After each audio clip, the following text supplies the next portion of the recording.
Hello, I am here with Courtney. She's the founder of Loyobo, an inclusive fitness community, and we will be discussing the journey to self-trust, trusting your own inner guidance system, and feeling safe in your body. So, Courtney, I'll pass it over to you to introduce yourself, and then we can jump in. So yes, my name is Courtney. I am the founder of Loyobo Fit, which stands for Love Your Body, and I am deeply passionate about helping to show women how they can use fitness to take up space in their lives, to discover radical body acceptance, and really step into the spotlight of their own life and their own skin. So a mix of coaching and doing body positive fitness classes and running workshops. Well, let's talk about how you got started. So we met back in undergrad 12 years ago. Oh, like I was gonna say over a decade ago now. Oh my Yeah. goodness. And Hmm. we were both on totally different journeys then. Hmm. Hmm. The Hmm. very sort of Yeah. like office oriented journey. Yeah. Well, pure training, right? Like that's literally what we were at the time. Yeah. Let's talk a little bit about your sort of like beginning of that journey and like just that period of your life. Yeah, sure. So I followed that typical, well, no, let me backtrack a little bit. So I first went into political science with the idea of wanting to make things. And I thought, what better place to do it than at the center and at the heart of where decisions are made that impact people's lives. Um, and I loved learning about, you know, politics and having those conversations. So much so, and then went on to work for the federal government for about 4 years. Once I got there and was working the job, and it was the dream job at the time with the benefits package and the pension and the high paying salary, and that I realized it was so it was not everything that I had hoped. Was It made me deeply unhappy, and so during that time to question what else there could be. So, what were like when you started to question, what were some of the things that you were asking yourself? I remember asking myself actually the question a lot. So I was about 26, 27, I think, at the time. And I remember asking myself, like, is this it? Like, is this actually what adult life looks like, where you basically have, go to work during the week and accept that the time that's your own, whether that's weekends or after work, like that's when you find you're happy. Um, and asking myself what was the role of kind of financial comfort in the life that I wanted, in my own happiness. And also, I think another one was the ways of like how can I take what was at the root of my interest in politics, which was helping people or making changes, and could I find that in other fields, in other areas, in other kind of vocations. So I really, when I left government, I remember, I'm sure you remember this too, Melissa. I remember people thinking I was crazy because I didn't leave. I think a lot of people, when they leave their like corporate or like typical adult job, they have a plan. They kind of have a passion that they're wanting to pursue. I didn't at the time. I really was like, I wanted to give myself time to explore and try a bunch of different things and kind of throw a bunch of noodles at the wall and see what stuck. So it was very, existential at the time of like, what's life? What's going to make me happy? What's my purpose? That sort of thing. I know the feeling. I definitely know Yeah. the feeling. um, so what were some of the things that you were trying? Like what was sort of like piquing your curiosity? Yeah, I mean, the first job I worked after leaving government was an admissions job for the University of Guelph, which kind of went from one extreme to the other, where I went from like a desk job where I had zero interaction with kind of like the public or regular citizens, and then I went to this admissions job where basically I was traveling all the time, doing tons of public speaking events, and was very much kind of in the spotlight, in the public eye. So that's where I got to test out a whole bunch of different aspects to my personality, or maybe I should just say my personality. Like government, I was using my brain. Like it was such an intellectual and very academic in that sense.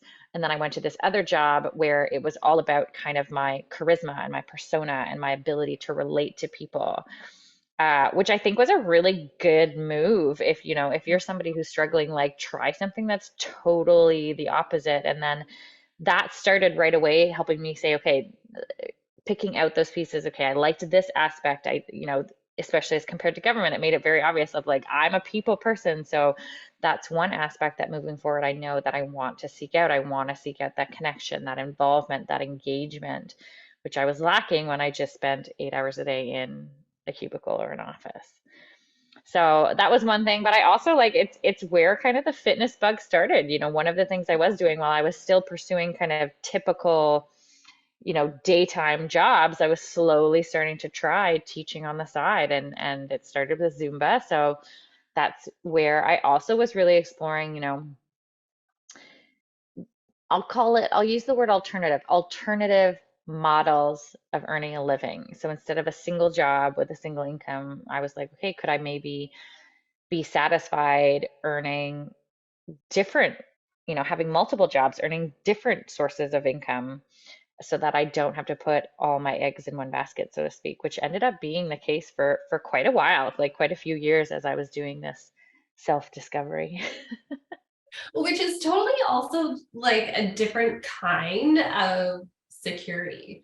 Like a lot Yeah. of people think that permanent job with the benefits and the pension, and like knowing this is where everything's coming from, I feel safe with that.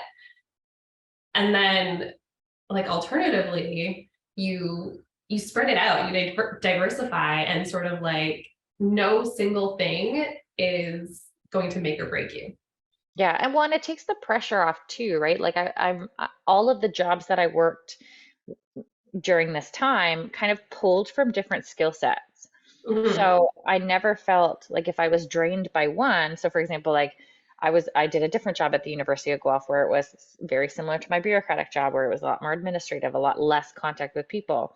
So I'd kind of like mentally drain myself, and then I'd get to go teach in the evening where that was much more physical, different aspects of my personality. So it ended up being, even though I was working more than you would say like a typical 9 to 5, it ended up feeling more sustainable because I wasn't just draining from the same cup every single day for all hours of the day. Yes. Yes. Hmm. Much more balanced. Yeah. Uh, Yeah. so we know that you went down the fitness journey. That's kind of where you are now. What made you kind of go all in on that? Yeah, great question. I think it was a very slow snowball effect where the more I taught, the more that those light bulbs were going off, and I felt just so connected to what I was doing. It felt like it was the first time I'd had a job that really like lit me up and felt, like I could do it for hours and never get bored of it or never get tired of it. So I started taking on, new formats, new classes, and I started teaching more and more. And it got to the point where it was butting heads with, like, I was basically having to choose, like, the jobs were beginning to conflict with one another. So I decided to make it a go, especially at the time. I was still in my 20s, still had tons of energy to devote to it, was able to take those risks, like, didn't have, a mortgage or kids or anything like that. So it felt like a really easy choice of, like, okay, let's try. And it was through doing that, and I got up to, at one point I was teaching 27 classes a week between like 8 to 12 different gyms depending on the week. And that was when I was so immersed in the fitness world and seeing so many problems that existed, and seeing how the women who were coming to my classes didn't fit or feel comfortable in those gyms, that I was teaching at, and starting to question the kind of paradigm of the fitness industry and beginning to kind of do the same thing that I was doing at government now that I'm making this realization of like, is this it? Is this all there is? Mhm. Um, which is where those kind of seeds of entrepreneurship and really branching out on my own started flourishing. I mean, they had been planted because, I had at that time a few friends who had opened their own businesses. I was working for a small business owner who I'm very grateful for because she definitely helped nurture those seeds.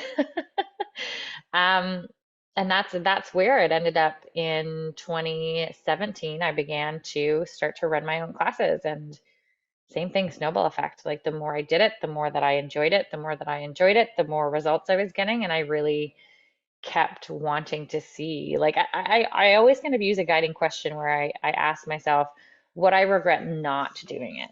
Mm, Whenever I'm at that crossroads of making that kind of decision, I ask myself, would I regret not doing it?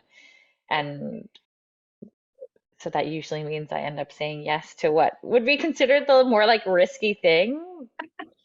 Because same thing. I'm young and I want to try, and I know what it's like to feel stuck, and in my mind, it's better to live a life where you're really pushing yourself forward and trying new things and pushing the envelope a little bit than wondering what if. yes. So, I Yeah. mean, that takes a lot of, this is a perfect segue because that those decisions like all take a certain amount of self-trust, especially when everyone around you is saying like, that's risky. Are you sure? Have you thought about, not doing that?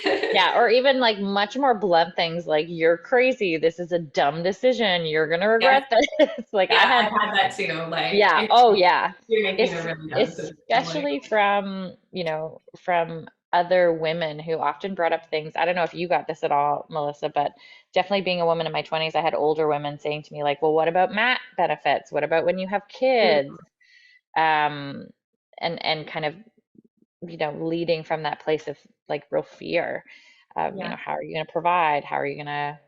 And I just kept thinking, I want to be a mom that's happy, and that's not going to happen if I put myself last on the list. So, I also too, when I was leaving my office job, I had so many people who were, they'd been there their whole careers and they were, approaching retirement. And they were telling me, you're making a great decision. oh yeah, like I'm so envious of you. Oh yeah, I was Yeah. totally polarized. Very few people were in the middle. Yeah. It was like, It was careful either like decision. you're crazy or like I'm so jealous. Like, Yes, yes.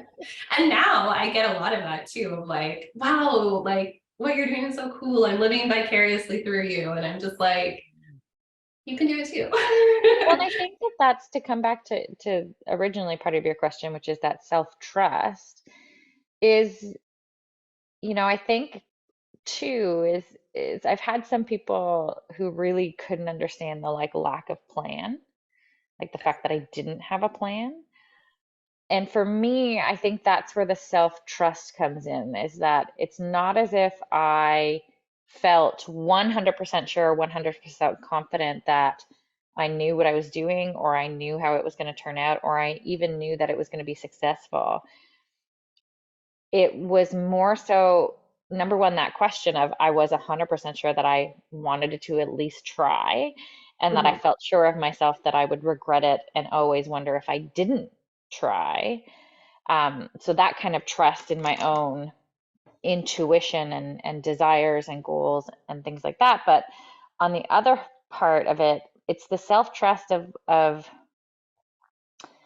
and it's funny because I'm saying this, but you need to know too that like this is also like an affirmation that I'm like regularly using to reassure myself All the time. Yeah. all the time. But it's kind of like that trust of like I'll figure it out. Yes. I'll figure it out along the way. I don't have to have the answers right now. And also really looking back and looking at my life and saying, there's many times where I haven't had the answers and like I'm here. I'm here and I'm still standing and everything's turned out like pretty okay for the most part. So it won't be any different. And I mean that's not to say that things haven't been hard and especially with the pandemic, things have been so challenging. But that's kind of what I keep looking forward is like I have to keep trying to figure it out and having that trust that I will, The even if trust it's that hard. you, yeah, the trust that you will, and the trust that it's possible to do so. Like, Hmm. even if you don't fully believe in the moment that like you personally will figure it out, I think it kind of starts with the knowledge that like it is possible to figure it out. Yeah. And if other people can figure it out, I'm sure I can too. Yeah. And I think it's that idea too of like I think what's really important that applies to both you and myself and even the work that I'm doing is that it's also possible to write your own rules. Like I Mhm, think that like even when we're talking about something like going back to like the comments around kids and mat leave, because I think that so often through a desire for comfort and predictability and certainty, and even just looking at the models as to what we've been shown right in our lives that, this is how you become a successful adult. You go to school, you graduate, you get a good job, you get married, then you have babies and you buy a house. And like you're just supposed to follow this certain order. And if it doesn't quite look like that, it spooks people. And I think it challenges the kind of the way that our society functions and the capitalist ideals and even going into if you wanted to dive into like the patriarchy and racism and sexism and all those things. And so I think that's been a big part of it for me is just not is really just believing that it's possible that like I can do it my way. It doesn't have to look the way that it looks for other people. And also when it comes to defining success is my definition of success doesn't have to value some of the things that mhm, other people value. Like I had to come to terms with that in my 20s of even like the Pinterest home, right? That like, has all the like I call them the crap shelves where they're like not functional shelves. They're just like pretty shelves with things on them and like white walls and having the nicest things and everything's all coordinated and put together. I had to really let go of like that's actually not important to me. mhm. So that means I don't have to earn as much, which means that I can make different decisions because I'm putting my priority list in a different order. And I think that's really important too, is to trust that like it doesn't have to look the same. You don't need what your friends need to be happy. You don't need what your coworkers need to be happy. You just need to know what your happy looks like. Yes, which is like the whole journey of figuring Yeah. out what that even is, especially when Yeah. you know, you're raised thinking it looks a certain way. So how do you think your sense of self-trust with these decisions and knowing what you want and what makes you happy, do you think that is increasing or expanding? Oh, Um, great question. I feel like I'm going to answer like yes and no. So I was actually thinking about this the other day because I taught this is showing a bit of my like woo-woo sides. But I taught we had a naked-ish stretching class and it was purposely like designed to try to get people out of their comfort zones where I didn't teach in the nude. I taught wearing nude underwear. Um, but I had this moment right before class where I was like, I was just getting ready. I was putting on my underwear and putting on my mic and stuff like that. And I kind of had this moment where I was like, I did nothing to prep for this class. I didn't shave. I didn't like, do my hair or makeup special, like nothing. I was just showing up as is. mhm, And there was no like stress or hesitancy or negative body talk. And I was like, I had this moment where I was like, whoa, like I've come so far. Like I'm about to get on camera and there's absolutely no self-doubt about mhm, both how my body looks like and even from like the teaching side, right? So yeah, like the skills, ability side of things. So I feel like in certain ways, 100%, absolutely my self-trust and even going through something like the pandemic, and just like how friggin' challenging that was. I definitely feel much more confident in my own abilities, much more confident in my own resiliency, much more confident in also like talking about my strengths and like owning those. Mm, Even things like, for example, like identifying as an entrepreneur, like that feels much more comfortable than it did before. However, that being said, I feel like it's that phrase new level, new devil is like there's always new aspects to like imposter syndrome that sneak in, or there's, anytime that you are faced with something new or different that you haven't encountered before, those similar voices can come up, which is why I said like it's still a constant affirmation that I write multiple times a week of like I can trust myself. I can do mm. this. I have value to bring. Everything's going to be out okay. Everything's working out in my favor. So yes and no.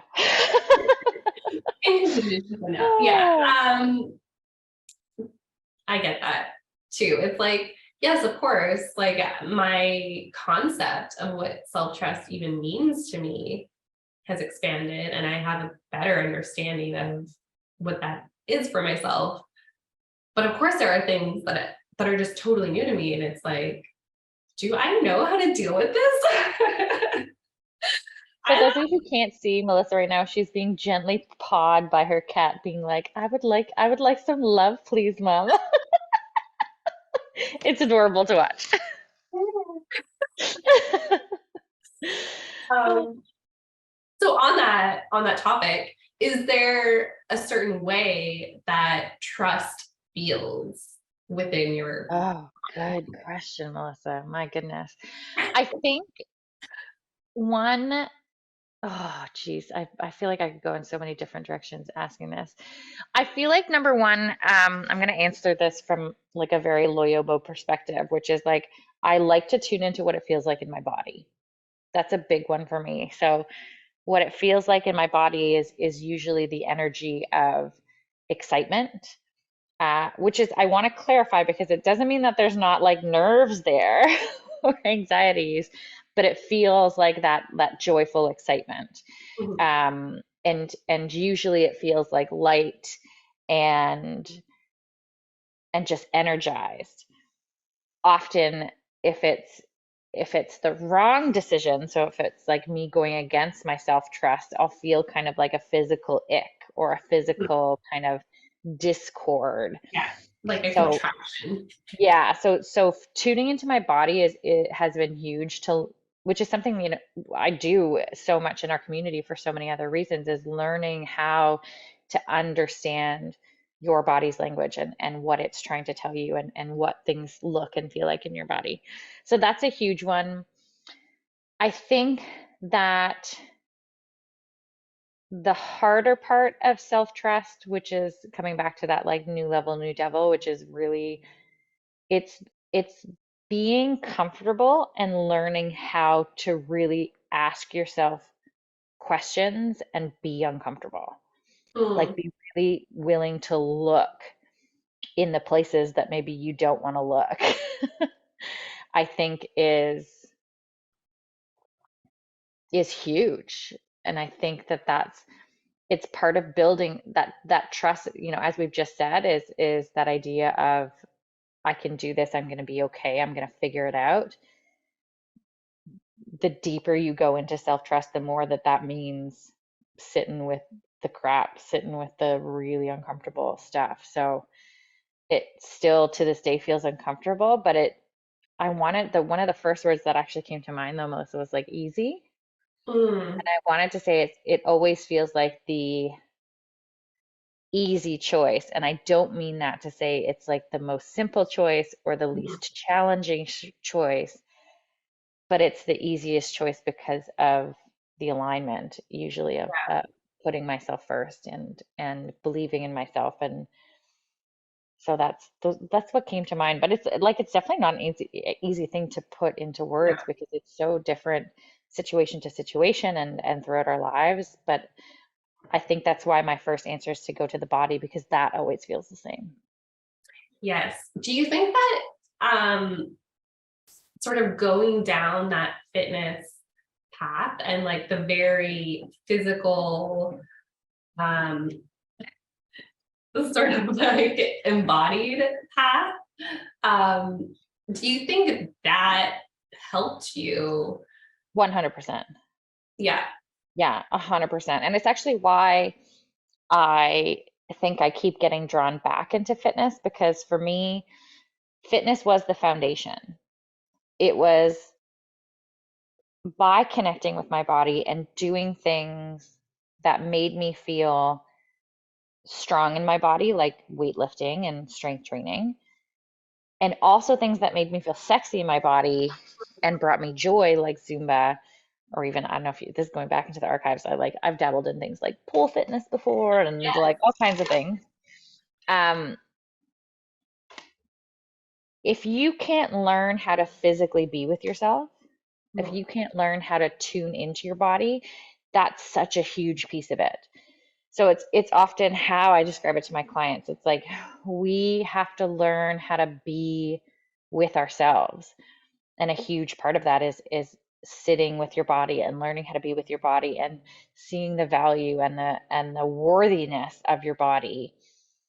And that can really help you build on top of that foundation to start to say, okay, like I've even explained it ways like how I use the phrase like I want to help women take up space, because to me it goes back to like, if you're worried about what your hair looks like, if you're worried about what your weight looks like, if you're worried about your clothes, that stops you from doing anything kind of at the next level.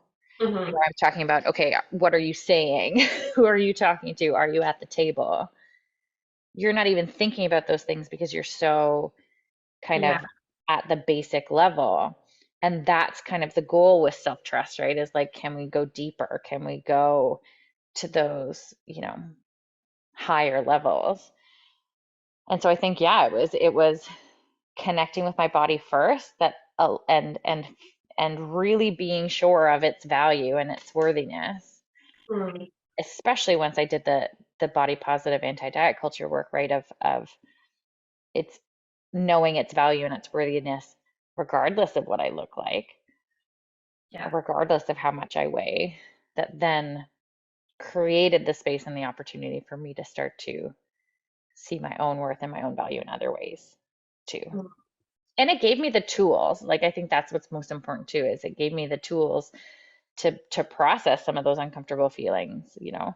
If I'm feeling anxious, I know to dance it out. If I'm feeling, stressed or needing a boost, I know I can go lift some weights. If I, need some time to think, I'll go out for a run or a walk. Like I have those tools that I use to continue to work through my mental health and be connected to my own thoughts. So Mhm.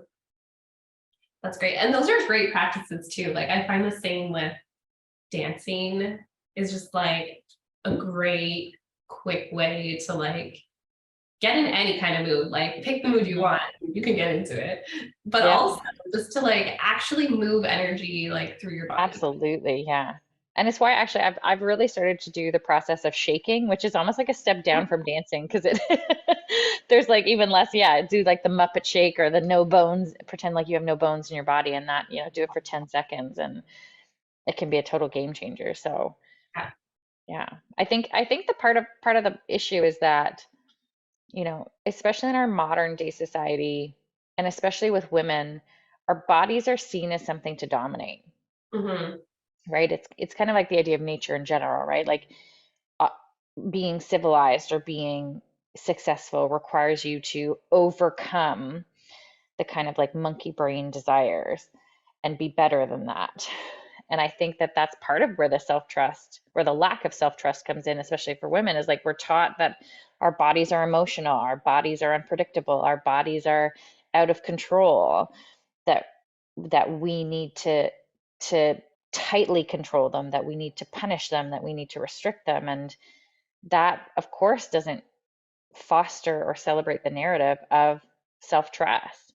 Self-trust, Hmm. even meaning like body trust, is something that we work with. Like, how can you trust that your body knows best? How can Hmm. you trust that your body's needs Like it knows what it needs, it knows what it wants, and you can and by honoring those, you're going to get to the right path and get to the right feeling that you want. We're not taught to do that, again, especially as women, right? So Yeah, that's it can feel quite even in moments of overwhelm where I felt like, oh my God, the world is falling apart and how, what's my role in everything and how can I fix things? I often feel comforted in the fact that like just by trusting myself and valuing my body and trusting my body, it's like, ooh, this like powerful, sexy act of like rebellion and giving like a it finger to the is. patriarchy. And Especially, I think especially with like feelings, like trusting that your feelings are telling you something important. When yeah. we're told being emotional is bad, oh, Hmm. you're like, oh, you're all in your feelings, you're so sensitive. Like those things Hmm. are portrayed as so negative. Hmm. And so then to turn towards those things and say, well, like trusting the logical, quote unquote logical side of things and following that straight and narrow logical path didn't really lead me to happiness. So like let me turn towards how I feel. And I find that too, like when I was leaving my job and making all of these, from the outside, like just irrational decisions. And people would ask me like, oh, why did you do this? Why did you choose this? What made you want to go here? And I would just say like, I had a feeling like it felt right. And that doesn't, provide a good answer to people, but it's the thing that makes sense to me. Yeah. Well, it's also like if you think about that too, right? It's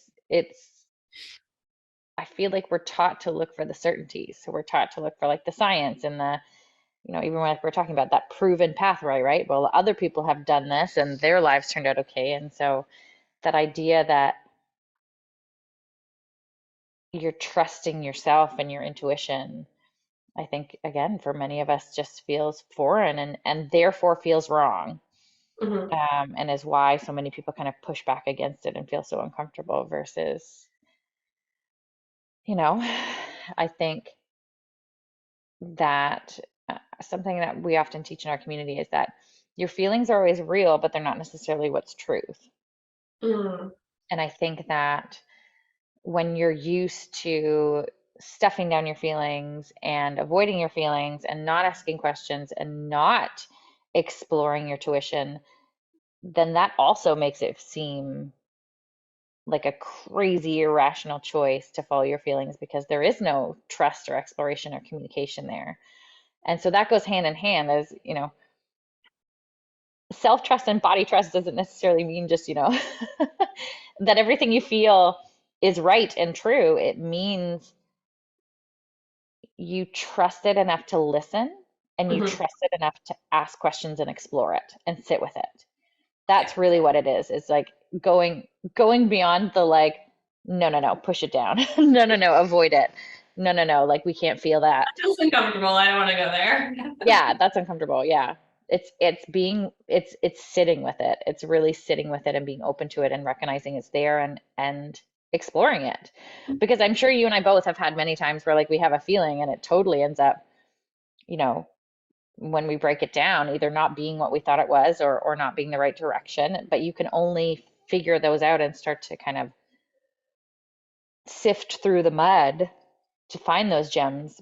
Like you have to do that work of sitting with it and listening to it and learning it and understanding, we all have different voices inside of our heads, right? Like I have my voice, I have my mother's voice, I have like old friends' voices, I have like the voice of the media and all these things that because they're all in my head, it's taken a lot of work to understand which voice is actually mine Mm.